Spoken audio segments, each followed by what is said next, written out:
Ma femme, une véritable croqueuse de diamants, a caché 260 000 $ de dette et a dit « Ce n'est qu'un petit endettement, rien de sérieux pour quelqu'un comme toi. » « Mais tu as oublié le contrat de mariage ?» ai-je répondu. Son visage est devenu livide quand je lui ai fait signifier les papiers du divorce. Maintenant, elle est désespérée et veut se réconcilier. Salut Reddit. Je n'aurais jamais cru être ce gars-là à poster sur son mariage raté. Et pourtant, nous y voilà. Moi, homme de 32 ans, je viens de divorcer de ma femme, 30 ans, appelons-la Skyler, après avoir découvert qu'elle cachait une dette énorme et qu'elle comptait clairement m'utiliser comme son distributeur personnel. Attachez vos ceintures. C'est long, mais croyez-moi, le thé est brûlant. Je reprends depuis le début. On s'est rencontrés il y a 4 ans à une pool party chez un ami. Je suis architecte logiciel, je gagne plutôt bien ma vie. Elle travaille dans le marketing de luxe. Ça aurait dû être mon premier signal d'alarme, lol. Quand on s'est rencontrés, Skyler était ultra confiante, le genre de fille qui semblait avoir tout sous contrôle. Vêtements de créateur, dernier iPhone, jamais stressée par l'argent. J'étais impressionné parce qu'elle était indépendante et pas collante ou désespérée comme certaines de mes ex. Lors de notre premier rendez-vous, c'est elle qui m'a invité. Elle a payé un resto de steak hyper chic sans même regarder les prix. Je me souviens m'être dit « Waouh, elle réussit vraiment ». On a accroché tout de suite. Elle était drôle, intelligente, et riait sincèrement à mes blagues de geek. En plus, elle était incroyablement canon, clairement hors de ma ligue. Son Instagram était rempli d'images parfaites, brunch dans des restos huppés, week-end dans des régions viticoles, virée shopping de luxe. J'ai appris plus tard que son père finançait une bonne partie de ce train de vie. Mais à l'époque, je pensais juste qu'elle cartonnait dans sa carrière. Après 8 mois, on a emménagé ensemble. Mon appart était plus grand, un condo en centre-ville que j'avais acheté 2 ans avant de la rencontrer, donc elle a emménagé chez moi. Elle a débarqué avec des objets de déco qui coûtaient probablement plus cher que ma première voiture. Ses vêtements occupaient 80% du placard, mais ça ne me dérangeait pas. Je suis plutôt du genre t-shirt et jean de toute façon. Premier énorme drapeau rouge, que j'ai complètement raté. Le premier mois, elle avait oublié son chéquier quand le loyer est tombé. Puis le deuxième mois. Puis pratiquement tous les mois suivants. Toujours une excuse, mon bonus est en retard. J'ai dû aider ma sœur pour sa voiture. Bref. Je payais, en me disant qu'on s'arrangerait plus tard. On ne l'a jamais fait. 1 an et demi plus tard, je l'ai demandé en mariage. Elle a pleuré, a dit oui, scène de conte de fées. Dans ma famille, on ne fait pas de bague, on transmet la Rolex Explorer édition limitée des années 70 de mon grand-père. Elle vaut environ 50 000 aujourd'hui, mais sa valeur sentimentale est infiniment plus grande. Mon père me l'a donnée pour mes 30 ans, et je l'ai offerte à Skyler comme promesse qu'on construirait quelque chose de réel ensemble. Le regard qu'elle a eu en voyant la montre, je pensais que c'était de l'amour. Maintenant, je me rends compte qu'elle devait probablement calculer sa valeur à la revente. À cette période, j'ai adopté Rocco, un super chien croisé labrador venant d'un refuge. 3 ans, ultra calme, il avait juste besoin d'un foyer après le décès de son ancien maître. Skyler n'était pas ravie d'avoir un chien. Elle se plaignait des poils, des promenades, du fait qu'il allait ruiner ses chaussures de créateur. Mais j'ai été ferme, Rocco n'est pas négociable. Étonnamment, elle a cédé très vite. Avec le recul, ça aurait dû être un autre signal d'alarme. Elle a abandonné bien trop facilement quelque chose qu'elle disait pourtant détester. On s'est mariés assez rapidement après les fiançailles. Petite cérémonie, rien d'extravagant. Elle était plus attachée au mariage qu'au mariage en tant qu'événement. Ce que je trouvais cool à l'époque. Son père, Vince, était bizarre au mariage. Il n'arrêtait pas de plaisanter sur le fait que j'étais la banque maintenant. J'ai ri. Sa mère m'a à peine adressé la parole de toute la journée. Aujourd'hui, je me demande si elle savait déjà ce que Skyler préparait. Mes parents nous ont offert une lune de miel en Grèce. 2 semaines de pur bonheur. Skyler voulait prolonger d'1 semaine, puisqu'on était déjà là, mais je devais rentrer travailler. Elle a boudé, puis accepté.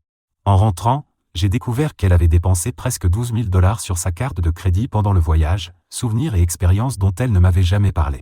Avant le mariage, j'avais suggéré un contrat prénuptial, surtout pour protéger mon condo et quelques investissements commencés à l'université.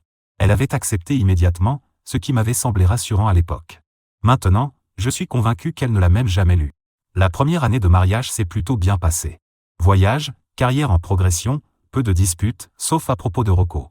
Elle oubliait de fermer le portail et il s'échappait, m'obligeant à quitter le travail en urgence pour le retrouver. Ou elle oubliait de le nourrir quand je voyageais.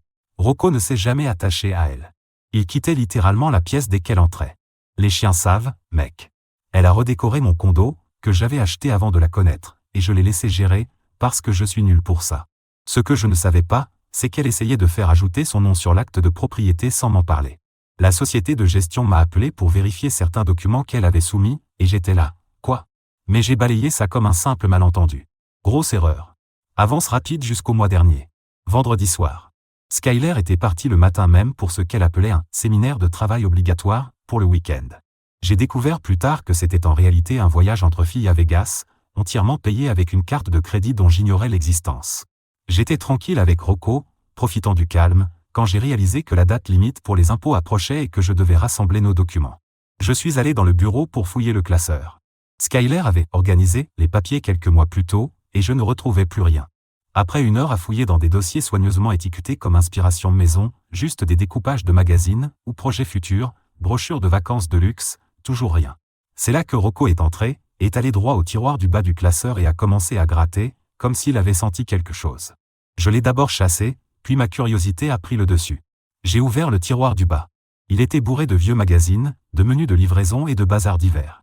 Typique de l'organisation façon Skyler, cacher le désordre au lieu de le gérer. Mais en commençant à sortir les papiers pour chercher les documents fiscaux, j'ai remarqué quelque chose coincé tout au fond. Un dossier cartonné épais, couleur manille, étiqueté « personnel », dissimulé derrière tout le reste. Il avait l'air usé, comme s'il avait été manipulé souvent, ce qui était étrange, puisque je ne l'avais jamais vu auparavant. La façon dont il était caché m'a retourné l'estomac. Appelez ça de l'intuition ou ce que vous voulez, mais je savais que ça n'annonçait rien de bon. Je l'ai ouvert et, putain.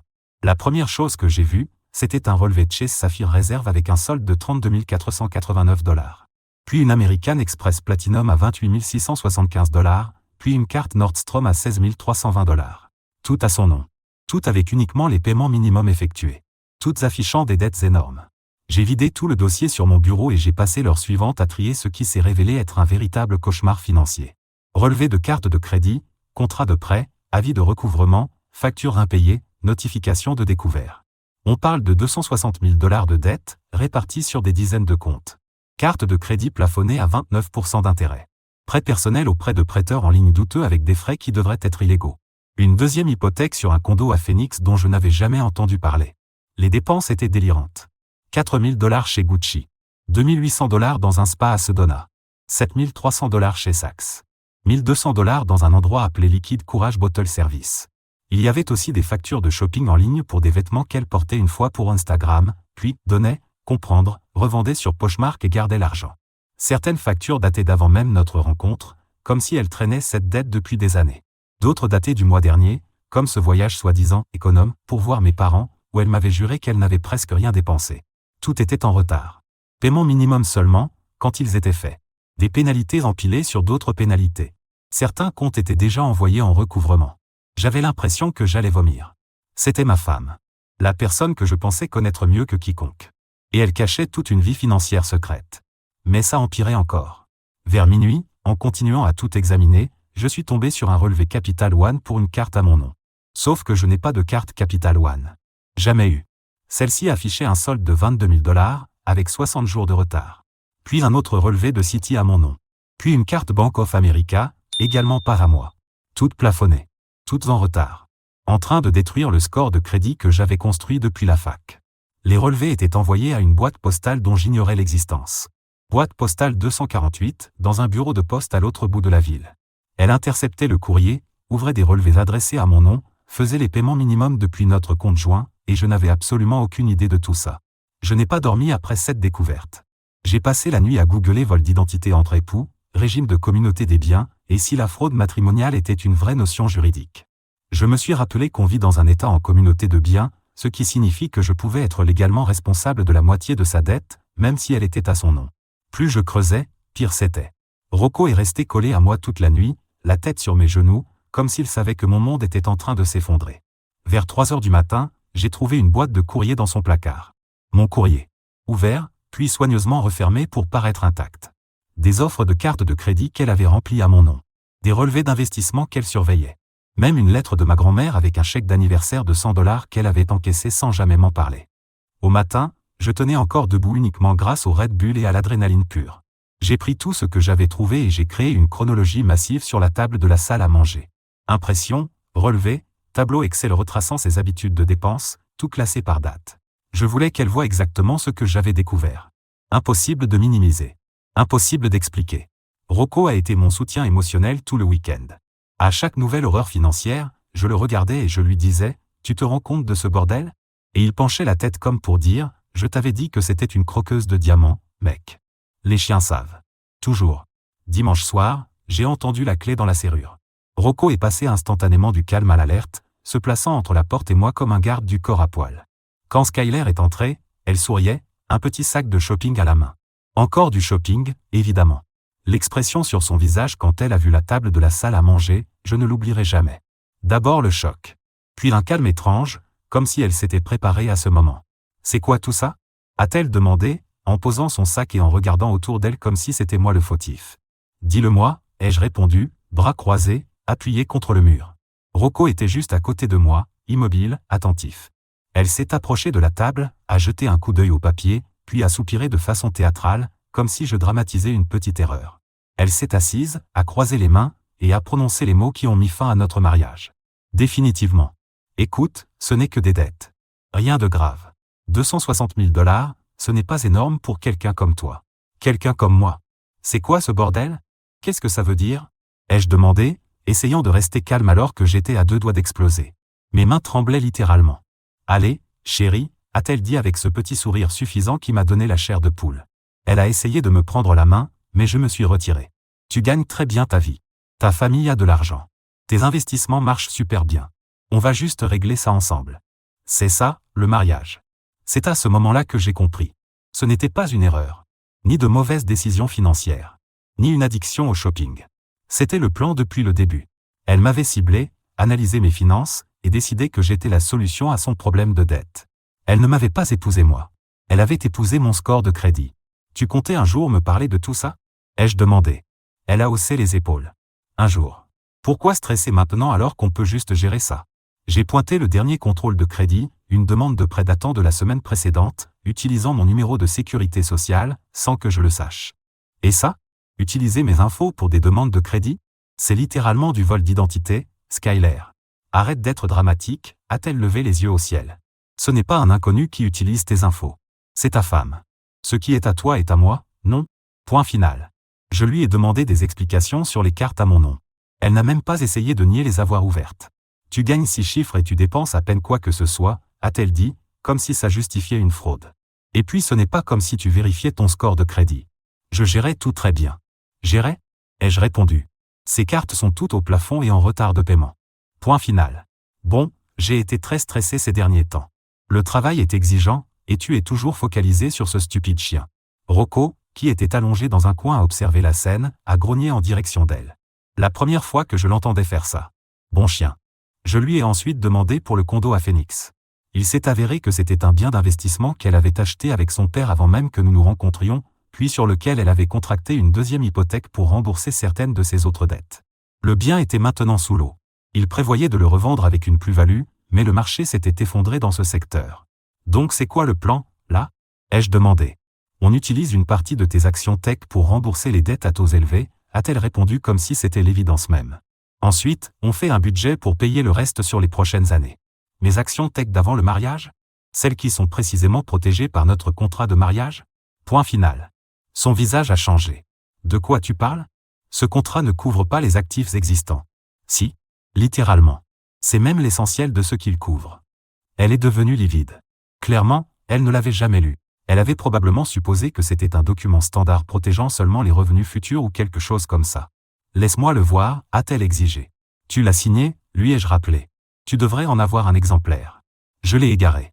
J'en doute pas une seconde. J'ai dormi dans la chambre d'amis cette nuit-là. Enfin, essayez. La plupart du temps, je fixais le plafond en me demandant comment j'avais pu être aussi putain d'aveugle. Rocco a quitté sa place habituelle au pied du lit pour dormir à côté de moi. C'était le seul être loyal dans cette maison. Le lendemain matin, elle était d'une gentillesse écœurante. Petit déjeuner préparé, excuses pour les secrets, promesse qu'on allait régler ça ensemble. Dans son dos, j'ai appelé mon avocat. Cet après-midi-là, j'ai emmené Rocco faire une longue promenade et j'ai appelé ma mère. Je lui ai tout raconté. Elle n'a même pas été surprise. Je n'ai jamais fait confiance à cette fille, a-t-elle dit. Elle te regardait comme un distributeur automatique, pas comme un mari. Les mères savent toujours. Le matin suivant notre confrontation, j'ai appelé malade au travail, pour la première fois en 3 ans, et je suis allé directement consulter un avocat que mon pote avait utilisé pour son divorce. Appelons-le Franck. Ancien militaire, début de la cinquantaine, réputation de requin en droit de la famille. Son cabinet n'avait rien d'impressionnant. Un petit bureau au-dessus d'un café en centre-ville. J'en ai vu des choses en 20 ans de carrière, a dit Franck après que je lui ai tout expliqué. Mais là, on est à un niveau de calcul supérieur. Elle ne t'a pas seulement menti. Elle t'a ciblé.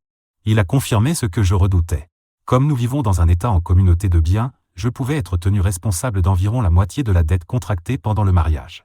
Mais il a aussi été très clair, utiliser mon identité pour des demandes de crédit, contrat de mariage ou pas, c'est de la fraude pure et simple. On passe du civil au pénal, a-t-il expliqué en tapotant mon rapport de crédit, montrant des comptes que je n'avais jamais ouverts. Le vol d'identité reste du vol d'identité, même entre époux. Et ces cartes à ton nom? C'est un crime. Alors je fais quoi? Ai-je demandé, avec l'impression que ma vie partait en vrille. D'abord, tu documentes absolument tout, m'a-t-il dit. Quand je dis tout, je veux dire tout. Photos des documents, copies, chronologie détaillée, enregistrement de conversation si la loi de ton État l'autorise, et ne la confronte plus tant qu'on n'a pas de stratégie. Elle essaie déjà de me couvrir d'amour, ai-je dit. Petit déjeuner ce matin, discours sur le fait de surmonter ça ensemble. Point final. Franck a hoché la tête. Classique. Elle est en mode contrôle des dégâts. Elle va minimiser, te faire culpabiliser, peut-être même tenter de te séduire pour que tu oublies tout. Ne tombe pas dans le panneau. Il m'a ensuite exposé un plan de bataille qui aurait rendu Sun-DSU fier, sécuriser mes actifs, protéger mon crédit, rassembler les preuves et me préparer à un divorce potentiellement sale, tout en faisant semblant que tout était normal. Et mon chien? Ai-je demandé à la fin du rendez-vous. Rocco est techniquement à moi. Je l'ai adopté avant le mariage, mais elle pourrait essayer de le prendre juste pour me faire mal. Les animaux sont considérés comme des biens en cas de divorce, a expliqué Franck. Rassemble ses papiers d'adoption, les dossiers vétérinaires, tout ce qui montre que tu es son principal responsable. On s'assurera qu'elle ne puisse pas l'utiliser comme levier. Pendant la semaine suivante, j'ai joué la carte du calme. J'ai fait comme si tout allait bien pendant que je mettais ma vie en ordre. Chaque jour après le travail, j'ai exécuté une nouvelle étape du plan. Lundi, j'ai ouvert un nouveau compte bancaire dans une autre banque. J'ai transféré une somme raisonnable depuis notre compte joint. Pas tout. Juste de quoi couvrir quelques mois de dépenses. J'ai laissé sa part intacte pour qu'elle ne puisse pas dire que je l'avais dépouillé. Le compte joint contenait environ 42 000 $. J'en ai pris 21 000 $, j'ai laissé 21 000 $. Équitable. Le lendemain, je suis allé sur les sites des 3 bureaux de crédit et j'ai gelé mon crédit. Alerte fraude, contestation de chaque compte que je n'avais pas ouvert, appel à toutes les sociétés de cartes frauduleuses, ouverture d'enquête. La conseillère de Capital One a littéralement halté quand je lui ai expliqué que c'était ma femme qui avait ouvert la carte. Ensuite, j'ai loué un coffre-fort et j'y ai déplacé tous mes documents importants. Acte de naissance, passeport, héritages familiaux, contrat de mariage original. J'ai aussi pris la Rolex. Mon instinct me disait qu'elle pourrait essayer de la prendre. J'ai commencé par contacter les RH pour retirer Skyler comme bénéficiaire de mon assurance vie et de mon assurance santé. Puis j'ai verrouillé tous mes comptes d'investissement, changé les mots de passe, activé l'authentification à 2 facteurs et fait signaler les comptes pour toute activité suspecte. Après ça, je suis passé en mode documentation totale. J'ai enregistré des vidéos en parcourant les dossiers, capturant chaque relevé, la boîte postale, tout. Téléchargé tous les relevés bancaires possibles pour montrer ses achats et les transactions douteuses. J'ai même créé un tableur détaillant chaque dette, ligne par ligne. C'était chaotique, mais j'avais besoin que tout soit organisé pour ce qui allait suivre. Et je peux te dire que le week-end a été extrêmement tendu. Skyler était excessivement affectueuse, me touchait constamment, suggérait qu'on parte en vacances pour se reconnecter. Je la surprenais souvent à m'observer attentivement quand j'étais sur mon ordinateur ou mon téléphone. Elle a même suggéré qu'on simplifie nos finances et qu'on fusionne tous nos comptes pour plus de transparence. Ouais, bien sûr. J'ai aussi commencé à déplacer de l'argent. Rien d'illégal, juste m'assurer que mes biens acquis avant le mariage étaient clairement séparés et bien documentés. J'ai transféré certains investissements vers un compte explicitement couvert par le contrat de mariage. J'ai vendu quelques stocks options de mon entreprise qui allaient bientôt être acquises. Skyler a remarqué que je passais plus de temps sur mon ordinateur portable le soir et m'a demandé ce que je faisais. Elle arrivait derrière moi, me massait les épaules, essayait de jeter un œil à l'écran. Juste du boulot, lui disais-je en orientant l'écran pour qu'elle ne voie rien. Un gros projet qui arrive. Tu travailles trop, disait-elle en m'embrassant le cou d'une manière qui, avant, me rendait fou, mais qui maintenant me donnait juste la chair de poule. Allons nous coucher tôt ce soir. Le gros projet, c'était l'opération « Casse-toi au plus vite ». J'ai trouvé un Airbnb acceptant les animaux, une petite maison avec un jardin clôturé de l'autre côté de la ville. J'ai payé un mois d'avance, commandé toutes de nouvelles affaires de toilette, quelques vêtements basiques, tout ce dont j'aurais besoin pour repartir à zéro, et fait livrer le tout à mon bureau. 10 jours après avoir découvert les dettes, j'ai attendu que Skyler parte pour un rendez-vous client. J'ai vérifié sa position sur Find My Friends pour m'assurer qu'elle était bien partie. J'ai posé un jour de congé. Mon pote Ryan est venu avec son pick-up pour m'aider à déménager. Je n'ai pas pris grand-chose, mes affaires personnelles, mon matériel de bureau, mes vêtements. Je n'ai touché ni aux meubles ni à ceux qu'on avait achetés ensemble. En revanche, j'ai bien pris toute la nourriture de Rocco, ses jouets et ses dossiers vétérinaires. Rocco semblait comprendre qu'il se passait quelque chose d'important. Il courait entre moi et la porte, comme s'il aidait à faire les cartons. La toute dernière chose que j'ai faite a été de changer les codes du système de sécurité et de l'ouverture du garage. J'ai supprimé son accès aux fonctionnalités domotique, thermostat, lumière, caméra, non pas par vengeance, mais parce que je ne lui faisais plus confiance pour ne pas tout saboter à distance. J'ai laissé ma clé de maison et une requête en divorce sur le plan de travail de la cuisine, accompagnée d'une copie imprimée de toutes les preuves que j'avais réunies. Pas de lettres dramatiques. Les documents disaient tout ce qu'il y avait à dire. J'ai emménagé dans l'Airbnb le jour même. Je l'ai bloqué partout, sauf par email, nécessaire pour les aspects pratiques. Ryan m'a aidé à déballer, puis on a commandé une pizza. Ça va, mec? M'a-t-il demandé pendant que je fixais notre photo de mariage, retournée face contre la table basse. Oui, ai-je répondu, surpris de réaliser que je le pensais vraiment. Pour la première fois depuis longtemps, je crois que oui. La tempête a commencé quelques heures plus tard. Mon téléphone a explosé de messages et d'appels de sa part. En 20 minutes, elle est passée de confuse à furieuse, puis suppliante. Je n'ai pas répondu. Ensuite, son père a appelé mes parents, hurlant que j'étais un lâche qui abandonnait sa fille pour un petit problème d'argent.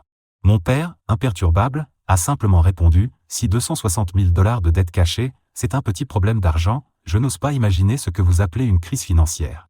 Puis il a raccroché. Sa mère a appelé ensuite, en pleurs, expliquant que Skyler avait toujours été impulsive avec l'argent et qu'elle avait juste besoin d'aide pour apprendre à faire un budget, comme s'il s'agissait de quelques achats Amazon nocturnes et pas de fraude financière systématique. Le soir même, la version de Skyler s'était répandue dans notre groupe d'amis comme une traînée de poudre. Selon sa story Instagram, que ma sœur a capturée pour moi, j'étais soudain devenu contrôlant et j'avais paniqué à cause de quelques prêts étudiants. Elle avait évidemment omis de mentionner le vol d'identité, les cartes frauduleuses et la boîte postale secrète. Notre groupe de discussion a explosé. La moitié de nos amis m'écrivaient pour demander si j'allais bien, si les rumeurs étaient vraies. L'autre moitié, surtout ses amis à elle, postait déjà des messages de soutien sur ses réseaux à propos des hommes toxiques et de la violence financière. Ironique, quand on sait que c'est elle qui m'exploitait financièrement. Mais le pire est arrivé le lendemain. Mon système de sécurité m'a envoyé une alerte indiquant que le coffre-fort avait été ouvert. J'ai consulté la caméra et j'ai vu Skyler fouiller frénétiquement dans le coffre, déjà vide. Puis elle a appelé ma mère en pleurs, affirmant que j'avais volé son cadeau de fiançailles, la Rolex. Oui, elle a vraiment fait ça. Le lendemain de mon départ, elle a forcé le coffre, et comme elle n'a pas trouvé la montre, elle a commencé à dire que je l'avais volée. Selon elle, je la lui avais offerte, donc elle lui appartenait désormais. C'est là que je suis passé en mode nucléaire. D'abord, j'ai déposé plainte pour vol d'identité et vol de la Rolex. Mon avocat lui a envoyé une lettre exigeant la restitution de la montre sous 24 heures, faute de quoi des poursuites pénales seraient engagées. Sa réponse? Viens la chercher toi-même, si t'es un homme. Alors je l'ai fait. Avec une escorte policière. Nous sommes arrivés au condo, mon condo, rappelons-le, sans prévenir. Skyler n'était pas là, mais sa meilleure amie Tiffany s'y trouvait, en train de récupérer des vêtements. L'expression sur son visage quand elle m'a vu entrer avec 2 policiers? Inestimable. Nous sommes ici pour récupérer un bien volé, a déclaré l'agent. Tiffany a appelé Skyler, paniquée, pendant que les policiers et moi allions dans la chambre. La première chose que j'ai remarquée, c'est que toutes les affaires de Rocco avaient disparu. Son panier, ses jouets, ses gamelles, tout avait disparu. Quand j'ai demandé à Tiffany où elles étaient, elle a marmonné que Skyler les avait données, puisque le chien n'était plus là. Le chien est avec moi, ai-je dit. C'est mon chien. Elle a dit que tu l'avais abandonné, a répondu Tiffany en évitant mon regard. Un des policiers s'est tourné vers moi, monsieur, avez-vous une preuve de propriété pour l'animal? Point final. J'ai sorti mon téléphone et lui ai montré les papiers d'adoption, les dossiers vétérinaires et environ 500 photos de Rocco et moi ensemble. Je l'ai depuis 2 ans. Elle n'a jamais voulu de lui, et elle sait qu'il est avec moi. Je lui ai même écrit que je l'emmenais quand je suis parti. La Rolex n'était pas dans le coffre. Ni dans aucun endroit évident. Mais je connaissais Skyler. Elle n'était pas créative pour cacher des choses. Je suis allé directement à sa boîte à chaussures secrète dans le placard de la chambre d'amis, là où elle gardait ses cartes d'anniversaire. La montre était là, enveloppée dans un foulard. Pendant que les policiers la mettaient sous scellé comme preuve, j'ai aussi remarqué un dossier avec écrit « Papier de Rocco » dessus. À l'intérieur, de faux documents de relogement qu'elle avait préparés pour donner mon chien à sa cousine, dans l'Oregon. La date sur les papiers était fixée à la semaine suivante. Elle prévoyait littéralement d'enlever mon chien et de le donner par vengeance. J'ai remis ça aux policiers aussi. Ajouter tentative de vol d'animal au rapport, s'il vous plaît. Quand Skyler est arrivé 20 minutes plus tard en hurlant que je violais sa vie privée, les policiers lui ont simplement montré le rapport et les preuves que la montre m'appartenait. C'est n'importe quoi. Il me l'a donnée, criait-elle. Madame, cette montre est listée comme bien protégée dans votre contrat de mariage, que vous avez signé, a répondu mon avocat en sortant une copie. Page 4, paragraphe 3. Elle est devenue complètement silencieuse. Comme je l'ai dit, elle n'a jamais lu le contrat de mariage. Et puis elle a tenté une autre approche. Et tous les cadeaux de créateurs que tu m'as offerts? Les sacs Chanel? Les Louboutins? Tu comptes aussi reprendre ceux-là? Point final. Ce sont des cadeaux, ai-je répondu calmement. La Rolex est un héritage familial prêté sous condition, comme clairement indiqué dans notre contrat de mariage. Ce n'est pas la même chose.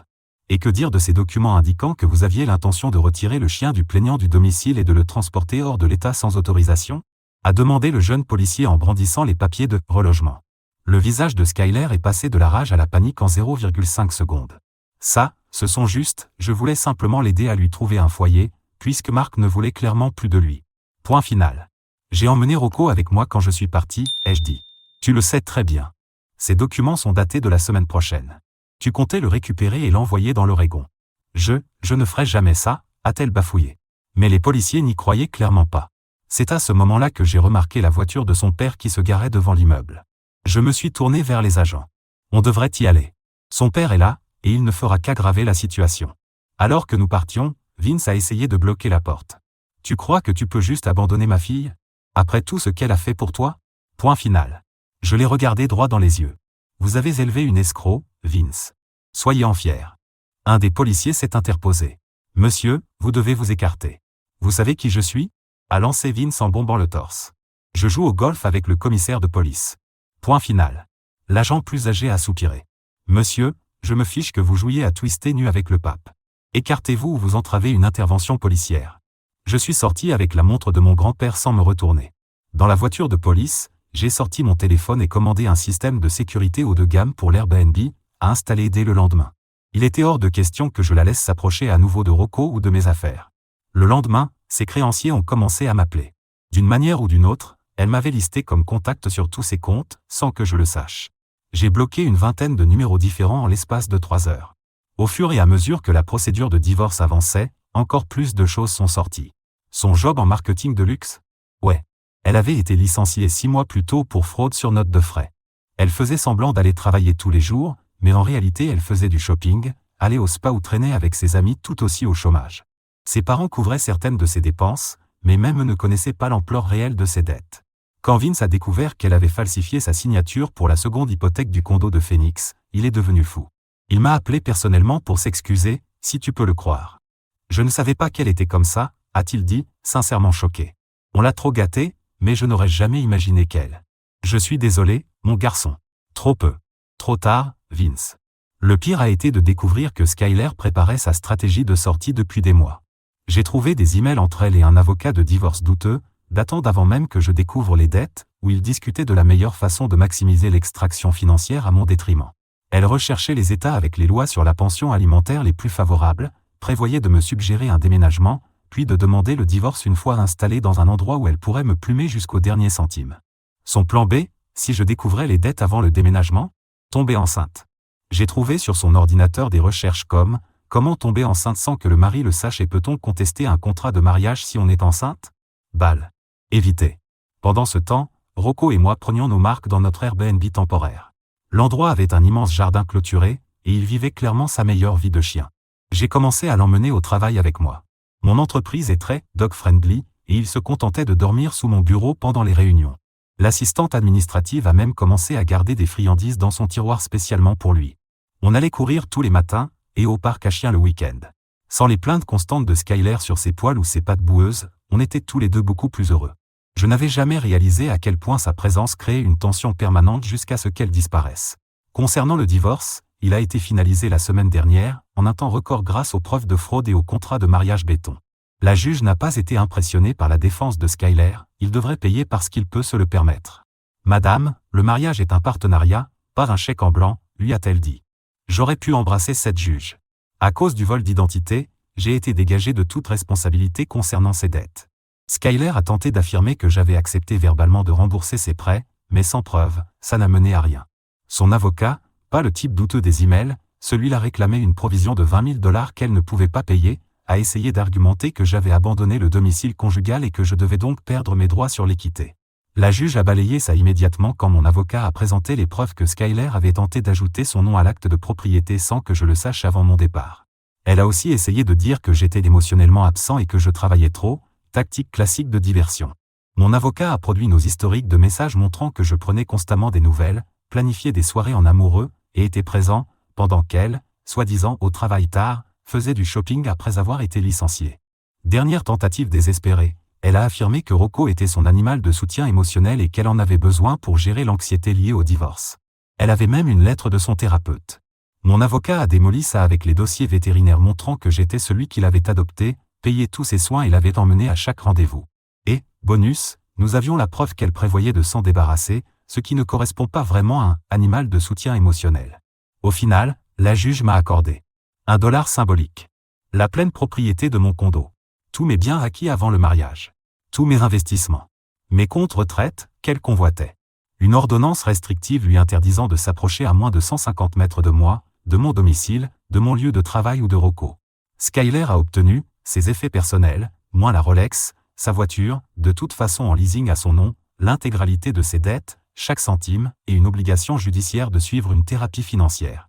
Quand la juge a lu la décision, Skyler a éclaté en sanglots. Pas des larmes de tristesse, des larmes de rage. Elle a hurlé, « C'est tellement injuste !» En pleine audience. La juge l'a regardé calmement et a répondu, « Peut-être que cela vous servira de leçon en matière d'honnêteté et de responsabilité financière, mademoiselle Harris. » En sortant de la salle d'audience, Skyler a tenté de s'approcher de moi, mais mon avocat s'est interposé. « Vous devez respecter l'ordonnance restrictive, mademoiselle Harris, a-t-il dit assez fort pour que l'huissier entende. Elle a reculé, mais a sifflé, « Ce n'est pas fini. » Mais si. Ça l'était. Totalement. Sa situation financière est d'aujourd'hui un désastre absolu. 3 créanciers ont déjà obtenu des jugements contre elle. Son salaire est saisi. Elle a dû retourner vivre chez ses parents, car avec son score de crédit, quelque part entre catastrophique et mon Dieu, elle ne peut louer aucun appartement. L'ironie ultime? Après avoir perdu son job en marketing, il s'est avéré qu'elle falsifiait aussi ses notes de frais là-bas. Elle a ensuite tenté de se reconvertir en coach en bien-être financier sur Instagram. Oui, vraiment. Ça a vite tourné au fiasco quand un agent de recouvrement a trouvé son compte et s'est mis à commenter, sous chacune de ses publications, les détails de ses prêts en défaut de paiement. On ne peut pas inventer ce genre de truc. Son père a dû vendre leur maison de vacances pour couvrir la 2e hypothèque qu'elle avait frauduleusement contractée à leur nom. Il s'avère que je n'étais pas sa première victime, juste le plus gros poisson qu'elle ait essayé d'attraper. Quant à moi, la vie est franchement plutôt belle maintenant. J'ai racheté les parts de mon associé et développé l'entreprise. On vient de décrocher notre plus gros client à ce jour, un contrat qui va doubler notre chiffre d'affaires cette année. J'ai aussi quitté le condo, trop de mauvais souvenirs, et j'ai acheté une maison avec un immense jardin pour que Rocco puisse courir. La maison a même un bureau avec un panier pour chien intégré dans le design. Je voyage avec Rocco quand c'est possible, je vais régulièrement à la salle de sport, et j'ai enfin retrouvé de l'espace mental pour mes loisirs. Je fais du VTT le week-end, j'ai rejoint un groupe de poker local, et je suis même allé à quelques rendez-vous sans engagement, sans me presser pour quoi que ce soit de sérieux.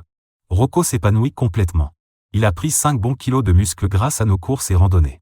La toiletteuse dit que son pelage n'a jamais été aussi beau, probablement parce qu'il n'est plus stressé en permanence. Il a un nouveau promeneur qui l'emmène à l'aventure quand je suis coincé en longue réunion, et il s'est lié d'amitié avec le Golden Retriever des voisins. Et la Rolex? Elle est désormais dans un coffre-fort bancaire. Peut-être qu'un jour je la donnerai à quelqu'un qui la mérite vraiment. Ou peut-être que je la garderai simplement comme rappel, faire confiance à son instinct. Ces derniers jours, Skyler m'a envoyé un email. Le premier contact depuis longtemps qui n'était ni une exigence ni une accusation. Elle disait être en thérapie, comprendre désormais sa relation malsaine à l'argent, et demander pardon. Je n'ai pas répondu. Je ne suis pas sûr que je le ferai. Certains ponts doivent rester brûlés. Son père m'a aussi envoyé un message, « J'espère que tu es satisfait de toi. » En fait, oui. Pour la première fois depuis des années, je le suis. Un homme sage m'a dit un jour, « Parfois, les ordures sortent toutes seules. » Dans mon cas, elles ont essayé d'emporter mes économies, mon héritage et mon chien, mais je les ai arrêtées à temps. Alors voilà, suis-je le connard pour avoir quitté un mariage à cause de dettes cachées? Peut-être pour certains. Mais comme disait mon grand-père en me transmettant cette Rolex, le temps est précieux, fiston. Ne le gaspille pas pour des gens qui gaspillent ta confiance. Et Rocco, mon fidèle compagnon à travers tout ça, remue simplement la queue à côté de moi pendant que j'écris ces lignes, totalement inconscient que son instinct de chien m'a évité des années supplémentaires de mensonges. Ce soir, on fête ça, un nouvel os pour lui, Une bière bien fraîche pour moi. À la loyauté des chiens et à la liberté financière, les seuls compagnons dont un homme a vraiment besoin.